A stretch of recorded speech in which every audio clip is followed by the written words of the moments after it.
बिस्मिल्लाहिर्रहमानिर्रहीम। मैं हूं आपका मेज़बान इमरान अली और आज मेरे साथ इंतहाई मोहतरम former spokesperson of PTI और first elected president of PTI UK Asif Khan इस वक्त हमारे हमरा। आसिफ खान साहब, मैं आपको पीटीआई जिंदगी बेवल के प्लेटफॉर्म पर फॉर्मली वेलकम कहता हूँ। बड़ी खुशी हुई कि आपने अपना कीमती टाइम निकाल कर जिंदगी बेवल के नाजरीन को मौका फराहम किया कि आप अपनी अपने जितने भी अपनी पॉलिटिकल वाबस्तगी है उस हवाले से आप जो है वो हमारे नाजरीन को आगाही देंगे। जी जी आसिफ खान साहब। जी बहुत शुक्रिया इमरान अली साहब। सबसे पहले तो मैं आपके जिंदगी बेवल के जितने सुनने और देखने वाले हैं गुजर खान में, पाकिस्तान में, जहाँ कहीं भी, तो मैं सबको दिल की गहराइयों से सलाम पेश करता हूँ। और आप ये जो अपना टाइम दे रहे हैं कम्युनिटी पे, इस पे आपको खराज तहसीन पेश करता हूँ, क्योंकि एंड ऑफ द डे हम सब पाकिस्तान से आए हुए हैं। पाकिस्तान में हमारी रूट्स हैं। हम दुनिया में कहीं भी चले जाएं तो अपने अपने इलाके से,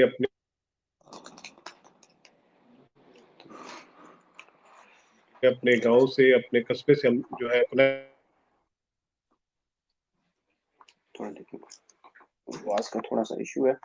सॉरी आसिफ भाई, थोड़ा सा कुछ आवाज में थोड़ा सा प्रॉब्लम है।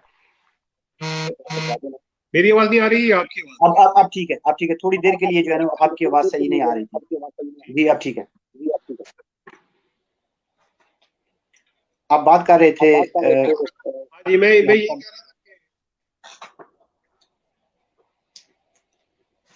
था बेंगल में पाकिस्तान के दीगर इलाकों में सबको सलाम पेश करता हूँ। और आपकी ये जो काविश है, जो आप अपने लोगों को बाखबर रख रहे हैं,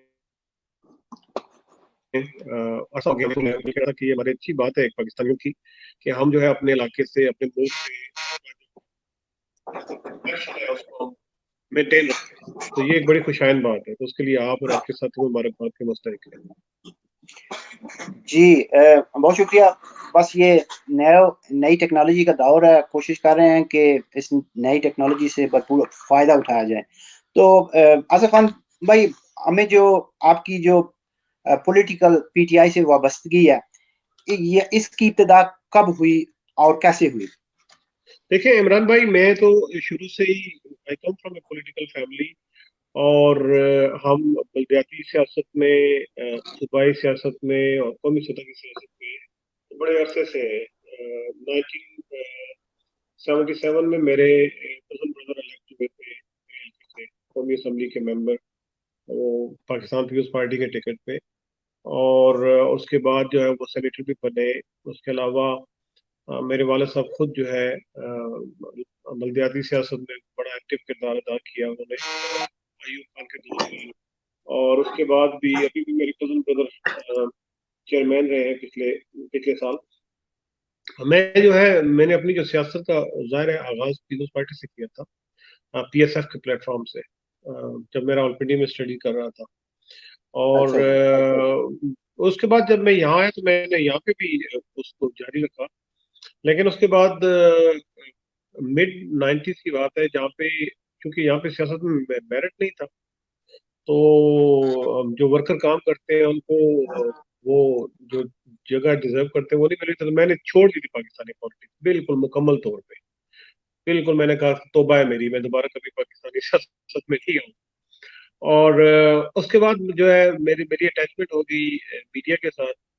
और हम्म। मीडिया से पहले हमने यहाँ पे गैर सियासी बुनियादों पे पाकिस्तान को प्रोजेक्ट प्रमोट करने के लिए सब दोस्तों ने, जो कि मुख्तलिफ सियासी पार्टियों से थे, हमने कहा हम सब फायदा अपने सारी सियासी पार्टियों से छोड़ दें इनको। और पाकिस्तान को प्रोजेक्ट और प्रमोट करने के लिए हमने एक बनाया था पाकिस्तान कश्मीर यूनाइटेड फोरम। उसके प्लेटफॉर्म पे हमने बड़े बड़े यहाँ पे फेस्टिवल किए। आपके गुजर खान के भी बेशुमार दोस्त हमारे साथ थे। राजा एडी खान साहब हैं, राजा एसार हैदर साहब हैं, और बड़े साथी जो है उन्होंने हमारा बड़ा साथ दिया। और उसको हमने यहाँ पाकिस्तान के हर इलाकों से लोग लिए, हर सियासी बैकग्राउंड के लोग लिए, और वो काम हमने शुरू कर दिया था। तो हम्म। उस प्लेटफॉर्म पे हमने बड़े बड़े फेस्टिवल किए। और हमारा जो सबसे बड़ा फेस्टिवल था वो पाकिस्तान की गोल्डन जुबली पे हमने किया था ब्रैडफोर्ड सिटी सेंटर में, और जिसमें 2 दिनों में 20,000 प्लस लोग आए थे, और हमने उसकी फंड रेजिंग भी खुद की थी ब्रैडफोर्ड राइट। काउंसिल के ताउन से और पाकिस्तानी सफारतखाने के ताउन से किया। तो आपने अच्छा। पूछा कि ये जो पीटीआई के साथ मेरी कैसे शुरू हुई, मैंने कहा मैंने तौबा कर ली थी पाकिस्तानी संसद अच्छा। लेकिन हम खान साहब को ऑब्जर्व कर रहे थे खामोशी से, सारे जो दोस्त थे उनको ऑब्जर्व कर रहे थे और देख रहे थे कि ये बंदा ऑनेस्ट है, ये मुल्क के लिए कुछ करना चाहता है, तो हमने उनकी चैरिटेबल काजेज के लिए उनको सपोर्ट करनी है जहाँ पे भी सही। हम उनको कोई साथ दे सके। हमें नहीं लगता था कि वो इतनी बड़ी सियासी, क्योंकि पाकिस्तान में 2 पार्टी सिस्टम है, हमें नहीं लगता था सब दोस्तों का कि वो कभी कोई ब्रेक थ्रू कर पाएंगे, लेकिन हमने ये उनको ऑब्जर्व कर रहे थे और देख रहे थे कि अगर हमसे कोई मदद हो सके तो हम उनकी वो मदद करें। तो बाद में चूंकि मैं मीडिया के साथ मैंने टीवी पे प्रोग्राम करना शुरू कर दिया मैनचेस्टर में, तो मैंने कोई 5 साल प्रोग्राम होस्ट किया। उससे पहले मैं कोई 2 साल यहाँ पे एक मकामी रेडियो के लिए प्रोग्राम करता रहा। तो जब मैं वहां पे गया तो उस वक्त बेनजीर का जो है वो असैसिनेशन हो गया रावलपिंडी में। और उसके अच्छा। बाद पाकिस्तान के हालात जो है वो बड़े खराब होने शुरू हो गए। तो मैं चूंकि करंट अफेयर्स का प्रोग्राम करता था इमरान साहब, तो मैं काफी पाकिस्तान के सियासतदानों को ऑन एयर लेता था 10-10 15 मिनट के लिए। और मेरी जो प्रायोरिटी होते थे, मैं मुस्लिम लीग नून को लोगों को भी लेता था, पीपल्स पार्टी के लोगों को भी लेता था, उनका पॉलिसी पे, फॉरेन पॉलिसी पे, पाकिस्तान के मसाइल के ऊपर। लेकिन जो 3 लोग मेरे फेवरेट होते गए, जो बड़े स्ट्रेट बोलते थे और पाकिस्तान पे बड़ी दबंग बात करते थे, पाकिस्तान के अवाम का पॉइंट ऑफ व्यू देते थे, और जिससे मुझे दिली खुशी होती है, वो 3 लोग जो होते थे मेरी प्रायोरिटी के मैं उनको लूँ, उसमें इमरान खान साहब सर फहरिस्त होते थे। उसके बाद जनरल रिटायर हमीद गुल साहब होते थे, और जमात इस्लामी के अमीर काजी हुसैन अहमद साहब। ये मेरी, मुझे बड़ा अच्छा लगता था जब ये बात करते थे। तो उधर से हम्म। मेरी इंटरेक्शन खान साहब के साथ शुरू हुई, उधर से मेरा पीटीआई के साथ जो है इन्वॉल्व सही। बड़ी तफसील से आपने हमें अपना पस मंजर बताया सियासी हवाले से। तो आपका कहना है कि तकरीबन जो है खानदानी तौर पर सियासत से हमारी वाबस्तगी है। तो जब से मैं यूके में आया, तो आवाज का थोड़ा सा, कोई आवाज आपको ठीक मेरी आ रही है? मुझे आ रही है, बिल्कुल ठीक आवाज आ रही है, कोई issue मुझे वो आवाज जो है बाउंस बैक कर रही है। मैं जब से सियासी तौर पर थोड़ा एक्टिव हुआ हूँ, तो पीटीआई स्पेशली जो 2001 में इमरान खान का जो जलसा हुआ था गालिबन 2001 में या 2004 में लाहौर में, उससे पहले भी नहीं। जो सियासी तौर पर मैंने आपको जो है एक्टिव देखा है और काफी इंस्पायरेशन ली है आपसे। और पीटीआई को यूके में जो है वो कम अज कम मेरे लिहाज से जो इंट्रोड्यूस कराने वाले हैं नॉर्थ में, वो आपका नाम जो है वो सर फहरिस्त है। और बड़ी कमिटमेंट है आपके इस हवाले से, आपकी बड़ी डेडिकेशन है। मैंने कहीं भी कोई भी छोटा हो बड़ा हो, किसी भी इवेंट्स को आप मिस नहीं किया। और पाकिस्तान के इमेज को, बिलखसूस पाकिस्तान के इमेज को प्रमोट करने के लिए जिस तरह की आप जद्दोजहद कर रहे हैं, जिस तरह की आप कोशिश कर रहे हैं, वो काबिल तहसीन है। पिछले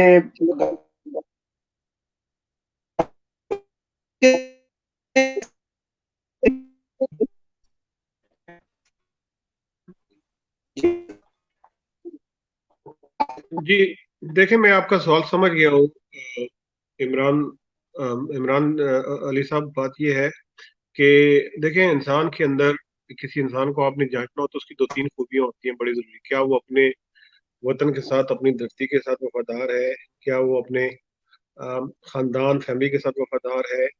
ये कुछ चीजें होती हैं जिनसे किसी की शख्सियत का आप जो है इन डेप्थ जायजा ले सकते हैं। बड़े तो मेरा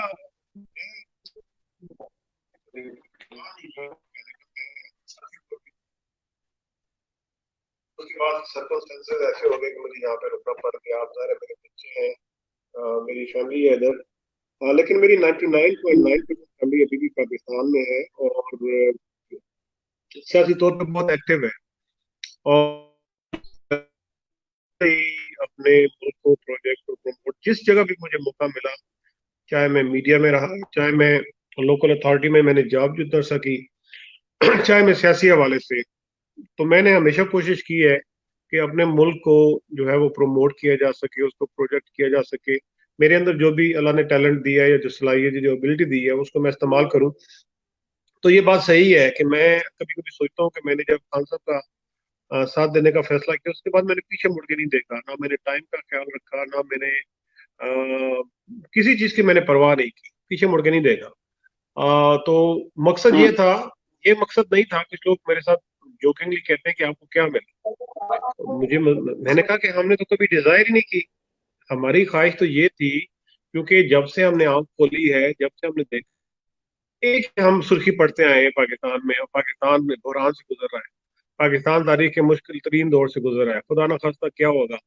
तो हमें एक उम्मीद नजर आई कि यार ये बंदा जो है ये सिंसियर, ये मुझे पता है कि वो सिंसियर है, ऑनेस्ट है। जब ये अंदाजा हो गया तो उसके बाद हमने पीछे मुड़ के नहीं देखा। और हमारे कंडीशनल सपोर्ट थी खान साहब, वो कंडीशन यही थी कि वो हमारे मुल्क को करप्शन से पाक करें, मुल्क को सही डायरेक्शन दें, मुल्क को जो है वो सही समत में लेके जाए। पाकिस्तान को कितों की तरह लौट कर खा रहे हैं, हमारी गुजारी दुश्मनी तो नहीं है नबी नवाज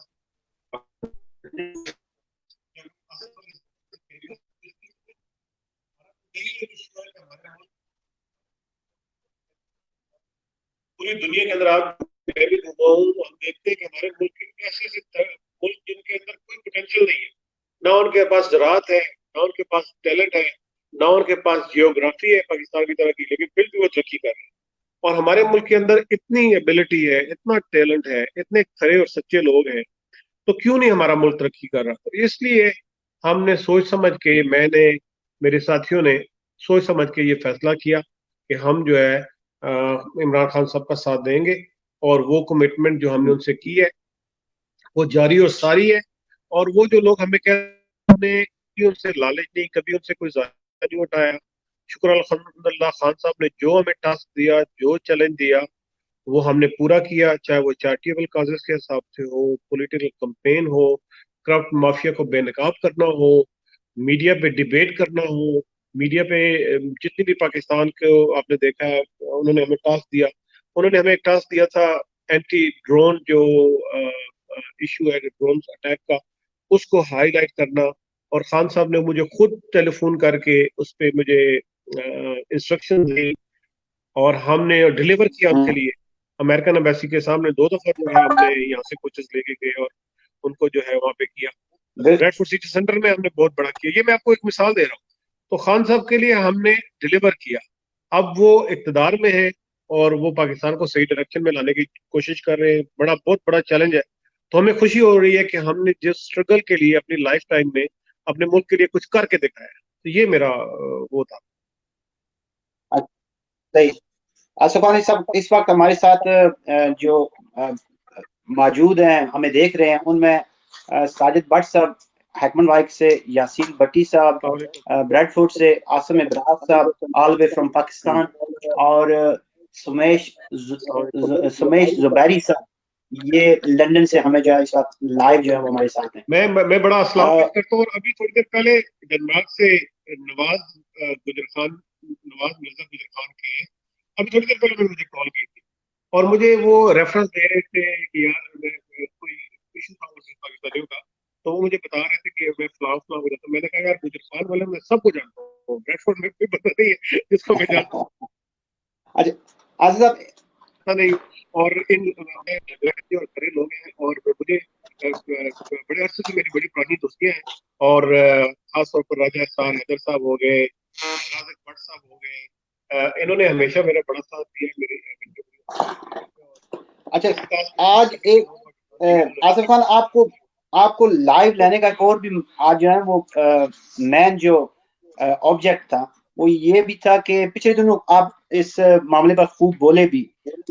जो एविएशन के मिनिस्टर हैं हमारे सरवर खान साहब, सरवर खान साहब के बयान पर जो ट्विटर उन्होंने ट्वीट किया था, उस पर काफी आपने सोशल मीडिया पर जो है वो उस उनके उस ट्वीट को काफी क्रिटिसाइज किया। तो अब देखिए, हमारे जिंदगी बेवल के प्लेटफॉर्म पर भी लाइव हैं।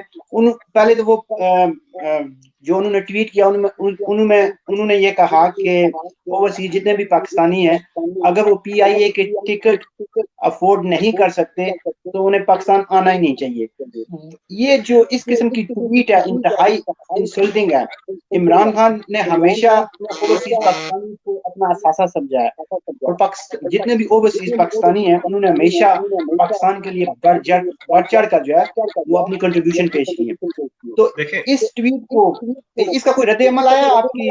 जी जी, देखे बात ये है कि अव्वल तो बात ये है कि मैं पाकिस्तान के लिए वॉलंटियर करता हूँ, रजाकाराना तौर पे करता हूँ। मेरी किसी ने कोई तनख्वाह तो नहीं लगाई हुई। और हमें इमरान खान साहब ने एक बात सिखाई है कि सच्ची और खरी बात करनी है, किसी से डरना नहीं है और घबराना नहीं है। जितने मिनिस्टर हमारे इस वक्त कैबिनेट में हैं, सबको जाती तौर पर मिल चुका हूँ, सबको होस्ट किया हुआ है। और ये जिन मिनिस्टर की बात करें, ये तो हमारे वैसे भी हमारे इलाके के बड़े करीब है, टेक्सला से हैं, और हम मतलब है हाफ एन आवर की ड्राइव पे है। और दूसरी बात यह है कि ओवरसीज पाकिस्तानियों ने हमेशा पाकिस्तान के लिए, ये नहीं कि इस हुकूमत में, हमेशा पाकिस्तान के लिए बड़ी कुर्बानियां दी है। हम लोग वैसे भी सेंसिटिव हैं क्योंकि मुल्क से दूर हैं, हम लोगों को अपने मुल्क से मोहब्बत है, हम उस मुल्क के लिए, पाक धरती, पाक सरजमीन के लिए कुछ करना चाहते हैं। तो जाहिर है कि जब ये जो मिनिस्टर जब आते हैं तो उनको हमारी जरूरत होती है।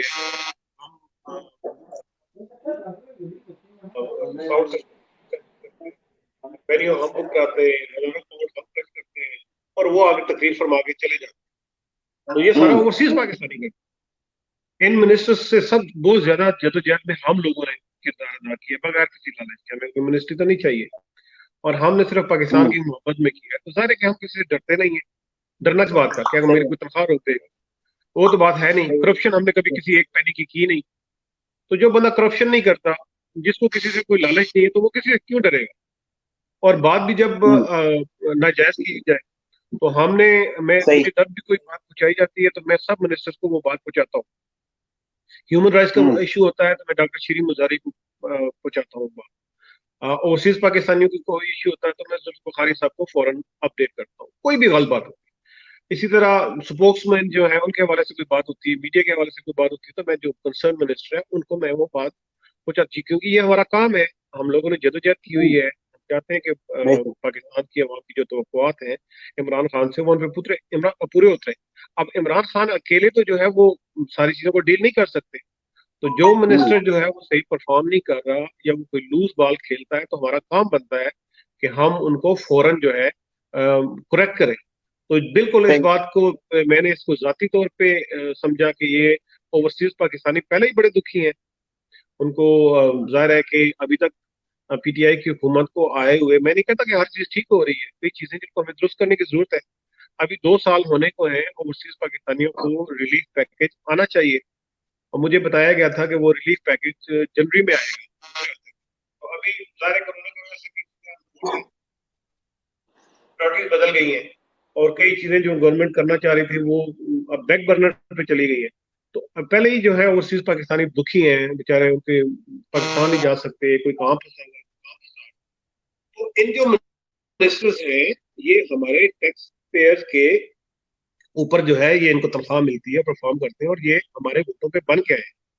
हम इनको कोई जरूरी गुलाम नहीं है, और ये डेमोक्रेसी है पाकिस्तान के अंदर। तो जब उन्होंने ये सी तो मैंने फौरन रिएक्ट किया, और मैंने, आपको पता है, मैं ओवरसीज पाकिस्तानी वेलफेयर काउंसिल को भी रिप्रेजेंट करता हूँ।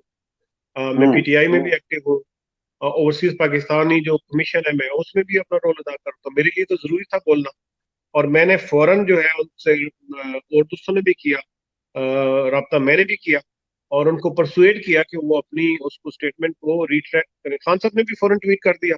उसके बाद उन तक भी ये बात पहुंची समहाउ, और उन्होंने भी कहा कि ओवरसीज पाकिस्तानी हमारा एसेट सही है, और मिनिस्टर साहब ने भी। तो ये हमारी अचीवमेंट है, यही हमारा काम है कि जो हम ओवरसीज पाकिस्तानी यहाँ पे हैं, PTI के एक्टिविस्ट हैं, उनको अपना रोल, ये नहीं कि हम जी पाली पाली हो जाए, पता नहीं मिनिस्टर साहब मुझे क्या करेंगे, मेरी कॉल उठाएंगे नहीं उठाएंगे, ये हमें इसकी कोई परवाह नहीं है। यही हमारी ट्रेनिंग है, और यही हमें करना है। बहुत आला। इस वक्त हमारे साथ चौधरी कमरान साहब मोरले से लाइव हैं, आपको सलाम अर्ज कर रहे हैं, वेलकम कह रहे हैं। और ये बात आपने कही कि हमें तो गर्ज है पाकिस्तान से, उसकी उसकी फलाह से, उसकी डेवलपमेंट से। जिस तरह के 2 साल पीटीआई के मुकम्मल तकरीबन हो चुके हैं, और जिस तरह की मुश्किलात से दो चार नजर आ रही है पीटीआई, आप सो फार की कारकर्दगी से मुतमिन है? क्या कुछ आपको कुछ उम्मीद नजर आ रही है कि मुस्तकबिल में हालात जो है वो बेहतर सिमत की तरफ गामजन होंगे? देखिए, अभी पिछले दिनों तो नहीं, मेरे कश्मीर सॉलिडरिटी डे पे आए हुए थे शाह महमूद कुरैशी साहब। तो मैंने उनसे टाइम लिया था, तकरीबन 10 मिनट बैठ के बात करने के लिए, और उन्होंने वो टाइम दिया। तो मैंने उनको यही पॉइंट आउट किया कि देखिए, हम लोगों ने we are face of PTI. हमें लोग ज़ाहिर है, जिन लोग हमारे साथ चले हैं वो हमसे सवाल भी करते हैं। तो उन्होंने मुख्तसरन एक बात की थी जो मेरे सारे सवालों के जवाब में कहते हैं, देखें, आप 72-73 साल की मिसमैनेजमेंट और करप्शन और जो रॉन्ग डूइंग है उसको जो है ठीक करने में हमें वक्त लग रहा है, हमें दिक्कत हो रही है, लेकिन हम राइट ट्रैक पे हैं। अब जो अचीवमेंट्स है पीटीआई की, वो तो आपको पता है, नंबर 1 कि पहली हुकूमत में तो कोई वजीर खारजा ही नहीं था। पाकिस्तान इतना इंपॉर्टेंट कंट्री है जिसका इतना बड़ा कॉन्फ्लिक्ट चल रहा है, जिसने कश्मीर की आवाम की तर्जुमानी भी करनी है, इंडिया को चैलेंज भी करना है, अमेरिका के साथ इश्यूज हैं, अफगानिस्तान के अंदर जंग लगी हुई है। तो बेशुमार पाकिस्तान को एक कॉम्पिटेंट और प्रोएक्टिव फॉरेन मिनिस्टर की जरूरत है, जो कि पिछले उसमें नहीं था। अब आपके पास एक एक्सपीरियंस फॉरेन मिनिस्टर है, और आपने देखा है कि पाकिस्तान की फॉरेन पॉलिसी की डायरेक्शन बदल गई है। पाकिस्तान को हर जगह पे अहमियत मिल रही है, हर वर्ल्ड फोरम पे पाकिस्तान को अहमियत मिल रही हम्म। है। और पाकिस्तान उम्मत मुस्लिमा को लीड करता हुआ नजर आता है। हर कोई पाकिस्तान की तरफ देख रहा है। कभी आपको कतर वाले बुला रहे हैं, कभी आपको मलेशिया वाले बुला रहे हैं, कभी आपको टर्की वाले बुला रहे हैं, कभी आपको सऊदी अरब वाले बुला रहे हैं। आप ये देखें, खान साहब ने इवन अमेरिका के दौरा अपने इक़्तिदार में आने के बड़े अरसे बाद किया, अभी तक वो यूके नहीं आए। तो उनकी डायरेक्शन अब जो है वेस्ट की तरफ नहीं वो देख रहे, वो देख रहे towards east, towards central Asia, towards. तो पाकिस्तान की तो टोटल डायरेक्शन ही बदल गई। अब पाकिस्तान को इग्नोर नहीं किया जा सकता। This is the biggest achievement. Pakistan के लिए जो चैलेंज है वो पाकिस्तान की इकोनॉमी है, क्योंकि आपके ऊपर आपका जो सर्कुलर डेट है इतना ज्यादा है, आपके ऊपर इतना कर्जे चढ़े हुए हैं, उनकी रीपेमेंट करना ही हुकूमत के लिए एक बहुत बड़ा मसला रहा है। और जब पीटीआई ने गवर्नमेंट ली थी तो उस वक्त बहुत बुरे हालात थे, आपको पता है कि वो चैलेंजिंग सिचुएशन थी। उसके बाद लोग कहते हैं जी कि पाकिस्तान जो है क्यों नहीं चढ़ दौड़ता मकबूजा कश्मीर में, आजाद क्यों नहीं करवाता, इतना जुल्म हो रहा है। जाहिर है, मैं जितना खान साहब को जानता हूँ उन तक हो, तो वो दूसरे दिन ही अपनी अफवाज को जो है वो चढ़ाई कर दे, जिस जिस तरह की उनकी नेचर है। लेकिन प्रॉब्लम ये है कि जब आपके पास इकोनॉमी नहीं होती, इकोनॉमी कमजोर होती है, तो फिर आप इस तरह के जंगों के मुतहम्मिल नहीं हो सकते। लेकिन कम से कम ये तो कम पाकिस्तान ने करके दिखाया इस पूरे हुकूमत में। पहले तो वो सुमन बुकमन फॉर्मूला जो खामोशी होती थी, वो पंजाबी आने ना कुंगड़ियां पाई है मुंह च। हमारे प्राइम बिल्कुल मिनिस्टर सही। बोलते ही नहीं थे, कश्मीर के जो नहीं, मर्जी हो जाए, कुछ भी दुनिया में हो जाए, नहीं बोलते। अब प्राइम मिनिस्टर दुनिया में कहीं भी कुछ होता है, मुस्लिम उम्मा पे या फिर कहीं भी ज्यादती होती है, हमारा प्राइम मिनिस्टर बोलता है पाकिस्तान के बिहाफ पे। और जब इंडिया ने लाइन ऑफ कंट्रोल क्रॉस की कश्मीर,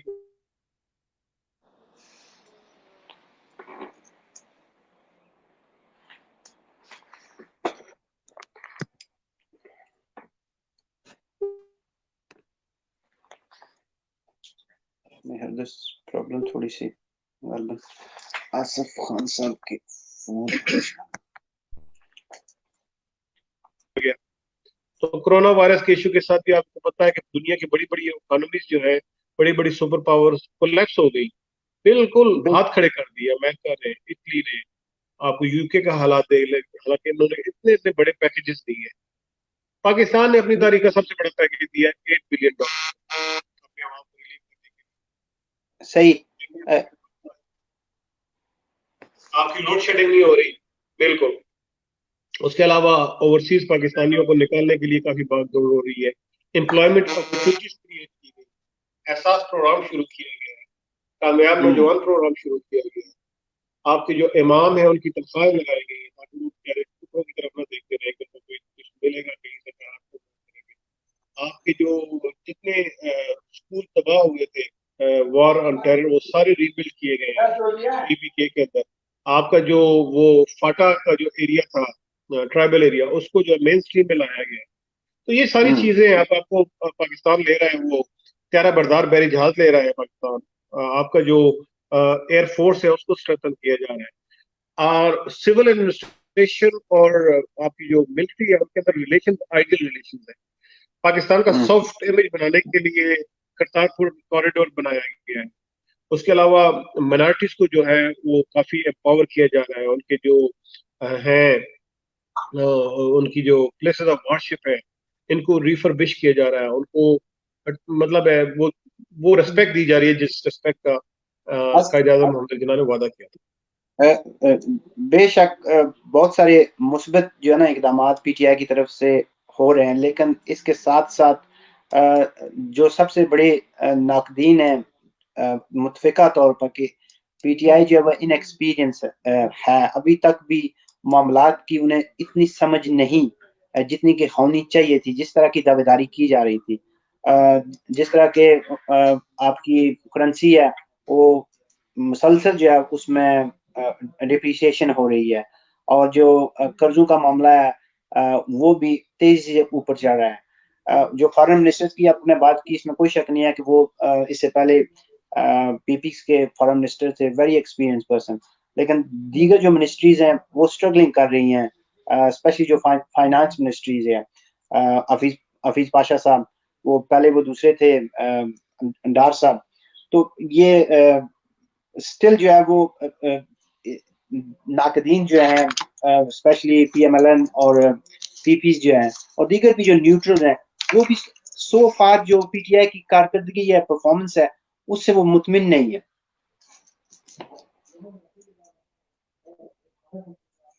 जी, मैं साहब का जो असद उमर साहब की मैं बात कर रहा हूँ, हालांकि बड़े वो इमरान खान के कॉन्फिडेंट थे, वो बड़ी उन पर रिलायबिलिटी थी, लेकिन इनएक्सपीरियंस की वाजिया मिसाल वो असद उमर बने।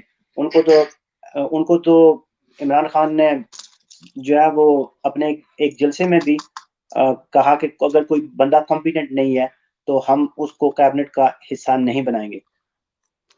असद, आवाज आ रही है आपको मेरी? सॉर्ट आउट करने में उसको सॉर्ट आउट करने में टाइम लगेगा।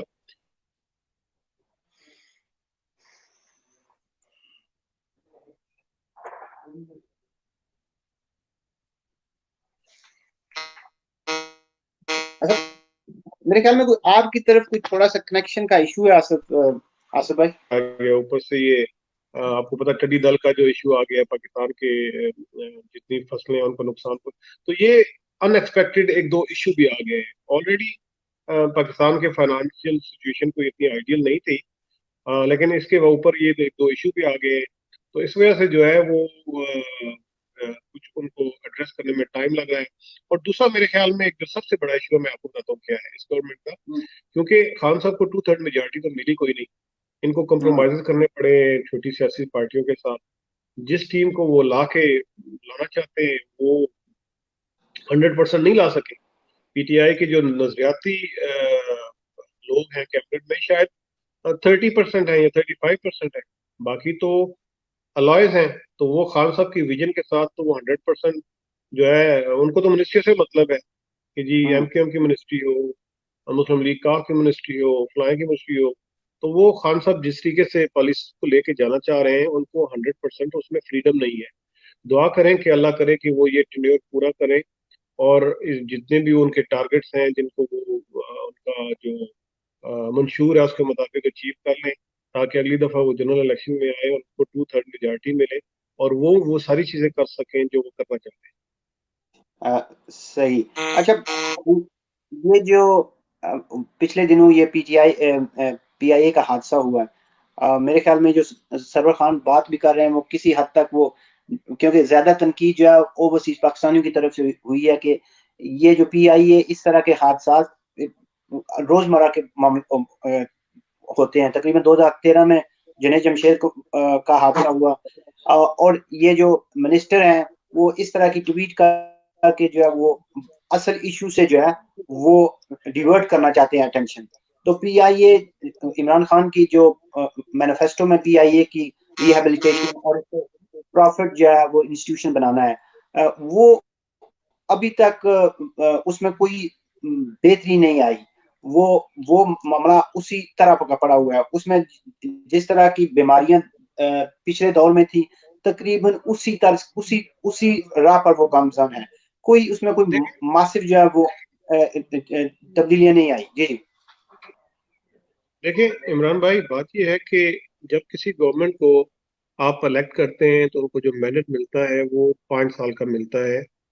5 इयर्स जब वो कंप्लीट कर लेते हैं तो उसके बाद वो अवाम उनको 5 साल का मैंडेट देती है कि इन 5 सालों में आपने पीआईए को ठीक करना है, इन 5 सालों में आपने इकोनॉमी को ठीक करना है, इन 5 सालों में आपने ओवरसीज पाकिस्तानियों को रिलीफ देना है, इन 5 सालों में आपने अमनो अमान को बेहतर करना है, इन 5 सालों में आपने लोड शेडिंग को खत्म करना है और जितने मुल्क के उनको आपने एड्रेस करना है। अब जो है पाकिस्तान का जो इशू है, फॉर एग्जांपल स्टील मिल एक आउटस्टैंडिंग इशू है, बड़े अरसे से बंद पड़ी हुई है और जो है उसके ऊपर इतना पाकिस्तान की इन्वेस्टमेंट हुई है, लेकिन क्योंकि उसके अंदर सिफारशी लोगों को लगाया लगाया गया, उसके अंदर उतनी मिसमैनेजमेंट की गई कि अब वो इस काबिल ही नहीं है कि उसको मेंटेन रखा जा सके या उसको चलाया जा सके। इसी तरह हर पाकिस्तानी को पता है कि शायद 28 या 30 जहाज है पीआईए के, और उनका जो एम्प्लॉयज हैं वो शायद एमरेट्स के बराबर है।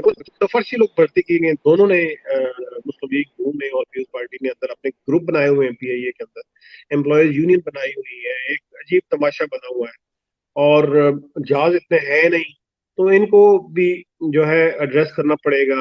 अब गवर्नमेंट ने ये फैसला किया है, ये देखें, रेजोल्यूशन की तरफ जाने की कोशिश करते हैं। अब स्टील मिल बंद पड़ी हुई है और एम्प्लॉयज को तनख्वाहें मिल रही हैं, पता नहीं कब से, 12 13 14 साल से कोई काम नहीं कर रहा, उनको तनख्वाहें मिल रही हैं क्योंकि वो उन्होंने अंदर सिफारशी उन्होंने अपने रखे हुए बंदे, कोई अच्छा प्रोडक्टिविटी नहीं है। अब गवर्नमेंट उनको गोल्डन हैंड शेक देना चाह रही है, अच्छा 18 अरब का पैकेज दे रही है गवर्नमेंट ताकि उन एम्प्लॉयज को गोल्डन हैंडशेक दिया जाए, किसी को 10 लाख, किसी को 12 लाख, किसी को 5 लाख, ताकि वो कोई और कारोबार शुरू करे, जैसा यहाँ भी होता है, रिलेटेड कर देते हैं। सही सही सही। गवर्नमेंट वो पैकेज दे रही है तो अपोजिशन उस पर भी सियासत कर रही है, खुद उन्होंने कुछ नहीं किया, ना उन्होंने कोई पैकेज दिया और ना उसको रिस्टोर करने की कोई कोशिश की।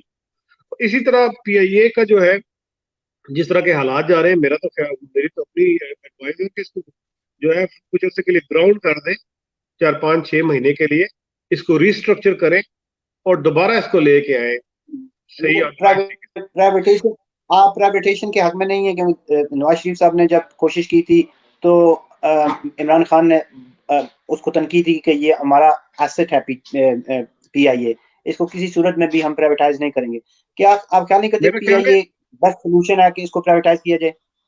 मेरा ख्याल है कि जो भी बेस्ट ऑप्शन, कंसल्टेशन के बाद सारे स्टेक होल्डर्स के साथ कंसल्टेशन के बाद जो भी बेस्ट ऑप्शन है, जो जाहिर है कि इमरान खान साहब इस वक्त चीफ एग्जीक्यूटिव है, जब आप अपोजिशन में होते हैं तो आपको इतना अंदाजा नहीं होता मसाइल की गहराई का।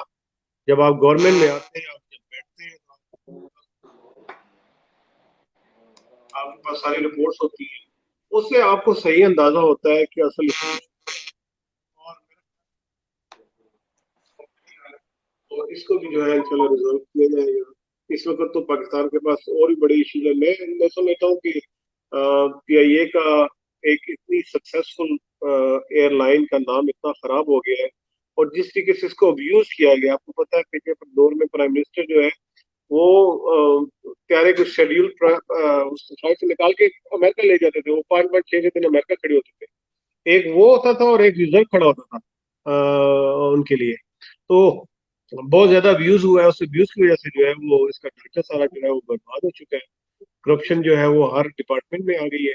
तो इसके लिए मैंने सुना है कि गवर्नमेंट जो है रिव्यू कर रही है इसको थ्रू आउट सारा, और उसको रिव्यू करने के बाद कोई ना कोई पॉलिसी अगले 1 2 माह में सामने आएगी।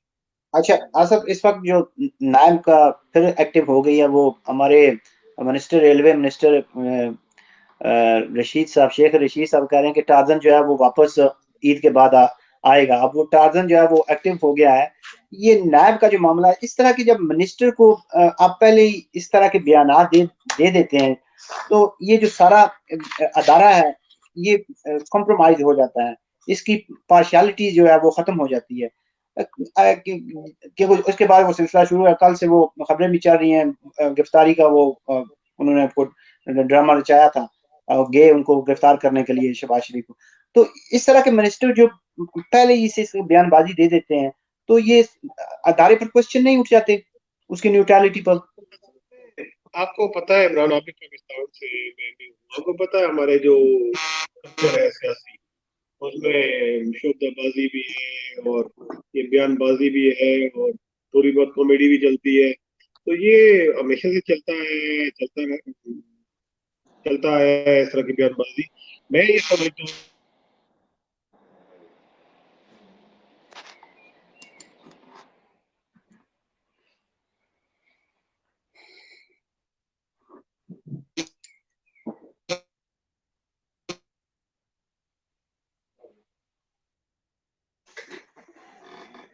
कुछ आवाज में कुछ काफी आपके इशू कैमरा है। है जिन्होंने इलेक्ट्रॉनिक मीडिया को मॉनिटर करना होता है, इसी तरह आपका जुडिशरी सिस्टम है, इसी तरह आपके इंटीरियर मिनिस्टर है, इसी तरह आपके दीगर अदारे हैं।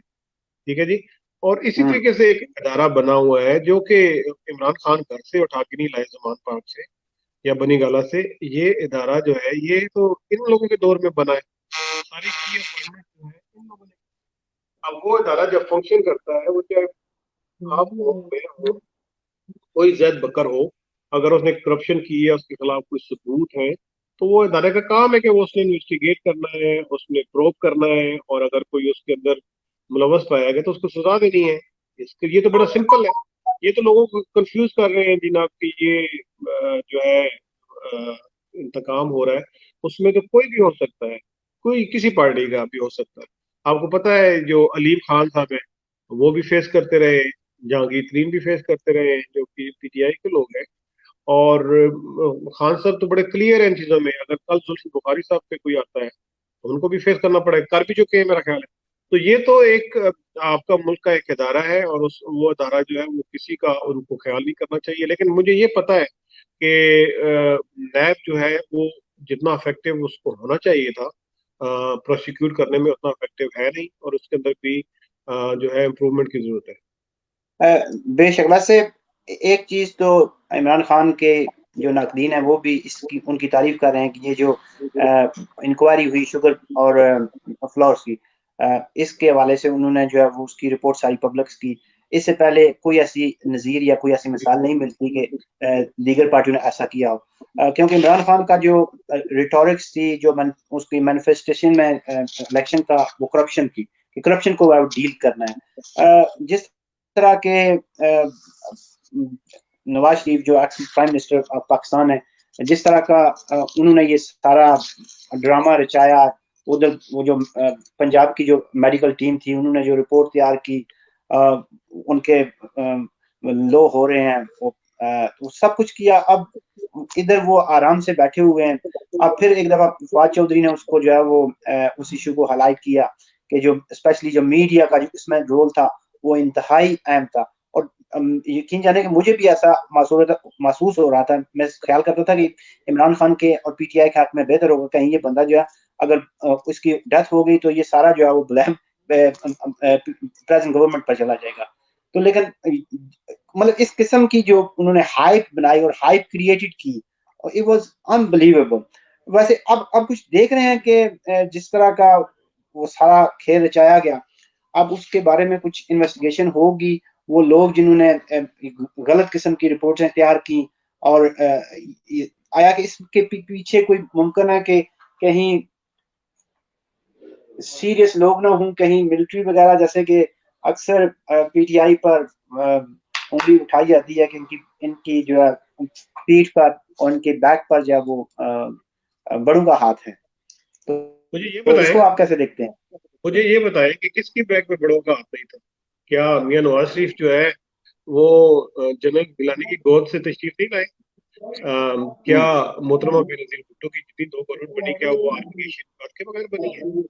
तो ये तो वैसे ही अजीब सा, मैं तो इसको समझता हूँ कि दुनिया का फजूल तरीन बात है कि जी इमरान खान साहब, भुट्टो साहब जब आए थे इकतदार में, तो वो किसके आशीर्वाद से आए थे? तो ये तो अच्छा है कि किसी भी मुल्क के अंदर एस्टेब्लिशमेंट, आपका ख्याल क्या है बरतानिया में जो ये गवर्नमेंट बनी है, क्या एस्टेब्लिशमेंट की अप्रूवल के बगैर बनी है? हर मुल्क के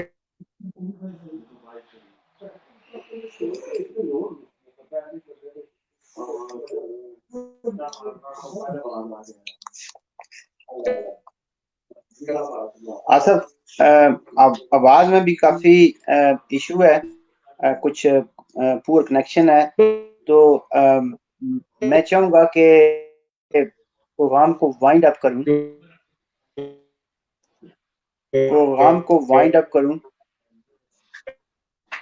और एक दो क्वेश्चन क्विक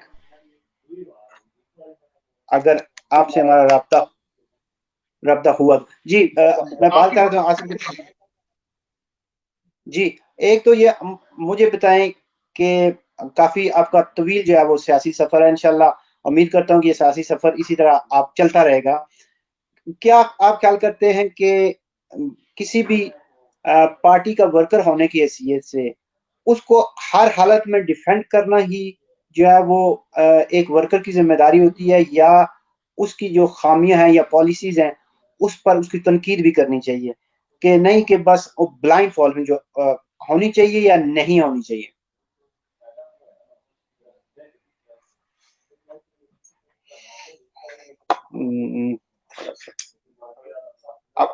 आपको सवाल समझ आई आसफ आसफ भाई? ये जो आपने मिलिट्री वाला सवाल किया था, तो मैंने उसका जवाब दिया है, मेरा ख्याल कनेक्ट हो गया था। मैं ये कह रहा था कि यार मिलिट्री जो है, क्या मियां नवाज शरीफ साहब मिलिट्री के आशीर्वाद के बगैर आए थे जब वो 2 दफा प्राइम मिनिस्टर बने? क्या बेनजीर भुट्टो साहब ने जो 2 प्राइम मिनिस्टर किया, वो उनकी जो आईजीआई की वो जो प्रोब हुई थी, उसमें जो आईएसआई के अंदर जो प्रूवन बंदे हैं जिन्होंने पेमेंट्स ली, वो तो ये है नवाज शरीफ साहब। इमरान खान साहब के ऊपर तो एक जिले का भी नहीं कि उन्होंने किसी के साथ कॉम्प्रोमाइज किया। 22 साल के उन्होंने जदोजहद की, वो किसी जनरल जलाने की गोद से तो आए नहीं। जुल्फिकार अली भुट्टो साहब किसकी कैबिनेट में फॉरेन मिनिस्टर से और कैसे बने थे? तो ये तो एक अजीब सा लाफेबल किस्म का एक्यूजेशन है जिसपे इंसान सिर्फ हंस ही सकता है। और दूसरा ये है कि इतने पावरफुल मुल्क के अंदर जैसे यूके के अंदर, क्या आप समझते हैं कि बोरिस जॉनसन जो है यहाँ के एस्टेब्लिशमेंट के बगैर प्राइम मिनिस्टर बन गए? कुछ ना कुछ तो टैक्टिकल से उनकी होती है हमेशा हर मुल्क में। और जब आपके पास मासेस की सपोर्ट ना हो तो कोई प्राइम मिनिस्टर नहीं बन सकता। और पाकिस्तान के अंदर, मैं इलेक्शन के अंदर मौजूद था, जनरल इलेक्शन के अंदर, इतने फेयर और ट्रांसपेरेंट इलेक्शन मैंने कभी जिंदगी में नहीं देखे। तो ये तो जाहिर है कि जब वो कहते हैं कि क्रिस्टियानी बिल्ली खंबा नोचे, और तो वो क्या कर सकते हैं? और क्या कहें, जब 2 पार्टियों को उन्होंने अधमोआ कर दिया है, मार मार के कुचुमर निकाल दिया है सियासी मैदान में, तो वो और क्या कहें? सही। आसफ आसफ भाई, प्रोग्राम को वाइंड अप करते हैं। आखिरी क्विक जो फायरिंग क्वेश्चन, के एक पार्टी वर्कर होने की हैसियत से एक वर्कर को अपने पार्टी की जो लाइन है उसको टो करना है हर सूरत में, चाहे उसकी पॉलिसी मतलब फैम रखती हूँ या ना रखती हूँ। आया कि उसको, आपको आवाज आ रही है? मेरे ख्याल में फिर कुछ इशू है आज, कुछ कनेक्शन का सीरियस इशू है मेरे ख्याल में कुछ। आसफ भाई, मैं चाहूंगा कि आसफ भाई,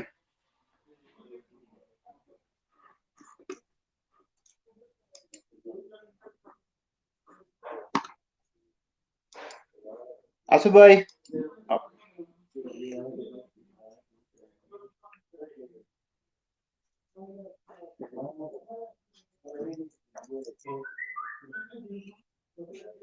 मेरे ख्याल में सीरियस किस्म की कुछ टेक्निकल इश्यूज हैं लाइन में। तो मैं अपने जिंदगी बेवल के जी लाइव हो गए आज। आसिफ भाई, आखिरी कनेक्शन का भी काफी इशू आ रहा है, आखिरी जो है वो हमारे जो जितने भी नाजरीन हैं जिंदगी बेवल के जो आपको इस वक्त सुन रहे हैं और या सुनेंगे उनके लिए मैसेज और जो काफ़ी ऑप्टिमिस्टिक हो गए हैं ऑप्टिमिस्टिक पैसिमिस्टिक हो गए हैं कि पीटीआई ने जो है वो सो फार को उनके लिए जिस तरह की तवक्कुआत थी उस पर वो उतरी नहीं है। ये मैसेज जो है इस देना चाहें हमारे प्लेटफॉर्म पे।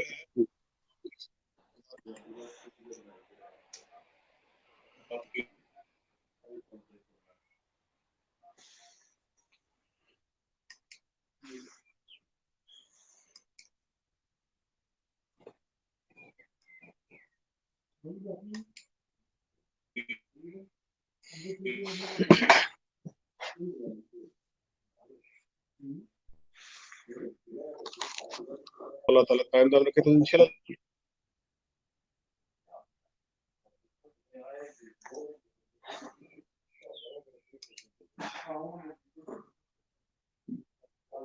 जी नाजरीन, कनेक्शन का सीरियस इशू है, तो इन्हीं अल्फाज के साथ अपने मेज़बान इमरान अली को इजाज़त दीजिए। इंशाअल्लाह आपसे किसी और प्रोग्राम में दोबारा रब्ता होगा। अल्लाह हाफ़िज़।